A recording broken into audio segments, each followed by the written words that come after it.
Video kedua dari DJPB Kanwil Aceh diawali dengan ocehan dari kepala kantor kepada pegawai-pegawainya mengenai kesalahan yang mereka perbuat. Membuat para pegawai tersebut tertawa ketika menceritakan kembali ke sesama rekan kerja perilaku yang mereka pikirkan ataupun lakukan ketika mendengarkan ocehan dari kepala kantor tersebut. Terdapat berbagai macam kesalahan, mulai dari tugas yang tidak selesai, balik ke kantor jam makan siang terlambat, sampai ke penulisan nama kepala kantor yang kurang spasi. Mereka asik mengobrolkan hal tersebut sampai di mana sekretaris dari kepala kantor tersebut membela beliau. Sekretaris tersebut mengingatkan dari sisi positif di mana ocehan yang dikeluarkan adalah untuk kebaikan mereka sendiri, di mana sebagai pengabdi negara.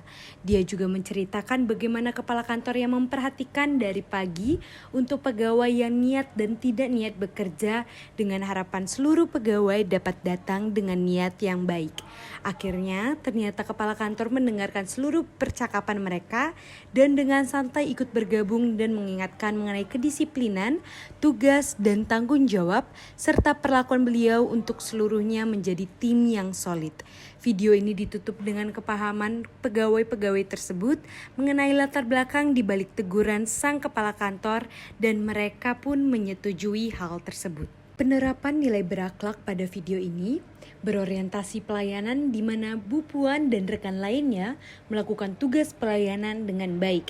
Nilai akuntabel di mana Bu Puan melakukan tanggung jawab untuk menegur pegawai yang tidak disiplin dan melakukan kesalahan, namun juga mengarahkan pegawai untuk yang versi benarnya. Begitu juga pegawai melakukan tugas dan tanggung jawabnya dengan baik. Nilai kompeten di mana Bu Puan terus mengajari pegawainya untuk bekerja lebih baik lagi. Selain itu Bu Puan juga mempelajari sifat dari pegawainya dan memberikan contoh yang baik dalam melakukan tugas dan tanggung jawab. Nilai harmonis di mana Bu Puan berusaha membuat solid tim kerjanya walaupun dengan teguran ketika mereka membuat kesalahan.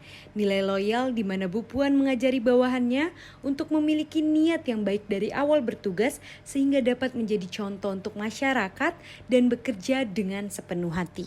Nilai adaptif di mana Bu Puan menyesuaikan sifat dari tiap pegawainya dan lingkungan kerjanya di mana ketika di kantor harus profesional namun ketika di luar kantor dapat menjadi sahabat dengan pegawai lainnya.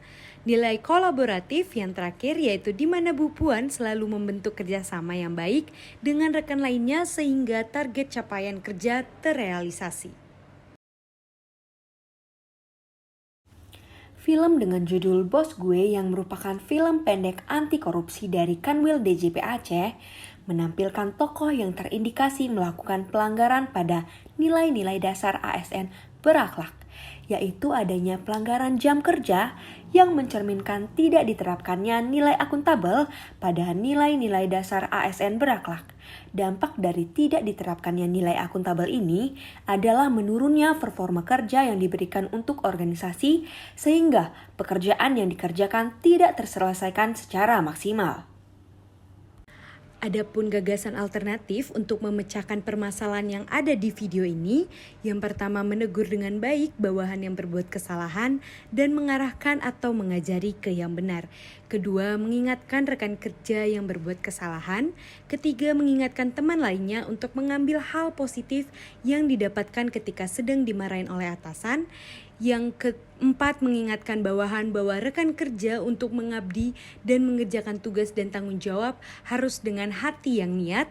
Yang kelima, membuat tim yang solid agar pekerjaan kantor dapat dilakukan dengan maksimal sehingga produktif dan mencapai target kinerja.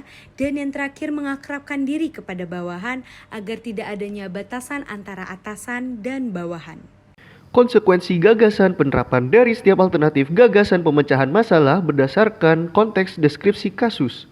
Pada video pilihan, kami memilih video Bosku dengan konsekuensi gagasan, yaitu yang pertama, pendisiplinan pegawai tidak bisa secara langsung berubah di setiap individunya. Oleh karena itu membutuhkan waktu yang lumayan panjang untuk mengubah habit tiap pegawai. Yang kedua, membuat tim yang solid membutuhkan rasa dan kesertaan yang sama untuk kantor. Oleh karena itu membutuhkan capacity building untuk membangun tim yang saling sukarela dalam membantu dan mengerjakan tugas di kantor. Yang ketiga, Bu Puan harus menegur dengan baik bawahan yang berbuat kesalahan. Meskipun memang salah, namun cara yang paling efektif adalah dengan pembicaraan dari hati ke hati. Halo teman-teman, tidak terasa nih udah di penghujung video. Di sini pada video pilihan kami terdapat nilai yang perlu diperhatikan. Sama seperti yang diucapkan, yaitu diperlukan kerjasama yang baik, saling mengingatkan adalah salah satu kuncinya untuk membangun tim yang solid. Sekian dan terima kasih, sampai jumpa lagi.